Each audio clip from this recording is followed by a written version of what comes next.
Hello പവിത്രം പുത്തൻ promo വിശേഷങ്ങളിലേക്ക് എല്ലാ കുട്ടിക്കാർക്കും സ്വാഗതം. അങ്ങനെ നമ്മുടെ പുതിയ പ്രൊമോയില് നമ്മുടെ സ്ത്രീ ഫുഡ് പ്രോഡക്ട്സ് അത് അതിഗംഭീരമായി ഇങ്ങനെ പോയിക്കൊണ്ടിരിക്കുക കേട്ടോ. അപ്പൊ എല്ലാവരും നമ്മുടെ വിക്രമായാലും നമ്മുടെ വിശ്വട്ടനായാലും നന്ദിനിയടത്തി ആയാലും എല്ലാവരും കൂടെ അതിലിങ്ങനെ ഇൻവോൾവ് ആയിട്ട് എല്ലാവരും കൂടെ ഒത്തൊരുമിച്ച് ഇങ്ങനെ നമ്മുടെ ശ്രീജേടത്തിയെ ഇങ്ങനെ പ്രോത്സാഹിപ്പിച്ച് സഹായിച്ച് ഇങ്ങനെ പോകുവാണേ. അപ്പൊ നമ്മുടെ നന്ദിനിയടത്തിക്ക് അറിയാലോ, സ്വാഭാവികം അസൂയയുണ്ട് താനും. അതിനുശേഷം നമ്മുടെ വിക്രത്തിന്റെ അടുത്ത് വന്ന് നമ്മുടെ വേദ ഒരു സീരിയസ് ആയിട്ടൊരു കാര്യം പറയുന്നുണ്ട്.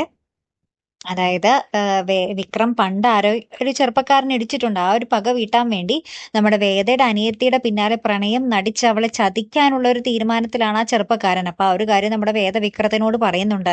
നിങ്ങളുമായിട്ടുള്ള ഒരു ദേഷ്യത്തിന്റെ പുറത്താണ് അവൻ എന്റെ അനിയത്തിയെ പ്രണയിച്ച് ചതിക്കാൻ നോക്കുന്നത്. അതെങ്ങനെയെങ്കിലും തടയും വിക്രം എന്നിങ്ങനെ പറയുന്ന ഒരു രംഗങ്ങളും കാണുവാൻ സാധിക്കുന്നുണ്ട്. പിന്നീട് നമ്മുടെ അമ്മ നമ്മുടെ വിക്രത്തിന്റെ അമ്മ അച്ഛനോട് ഇങ്ങനെ പറയുന്നുണ്ട്.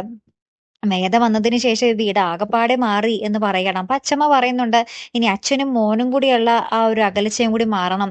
ഇന്ന് നിങ്ങൾ രണ്ടുപേരും കൂടെ ആ ഒരു ദീപത്തിന്, അതായത് വിളക്കിന് തീ കൊളുത്തണം എന്നും പറഞ്ഞിട്ട് അവര് രണ്ടുപേരും കൂടെ ഇങ്ങനെ തീയൊക്കെ കൊളുത്തുന്ന ഒരു കിടിലൻ നിമിഷങ്ങളാട്ടോ നമുക്ക് കാണുവാൻ സാധിക്കുന്നത്. കാത്തിരുന്ന് തന്നെ കാണാട്ടോ. അപ്പൊ അടുത്തൊരു വീഡിയോ വരുന്നത് വരയ്ക്കും ഗുഡ് ബൈ.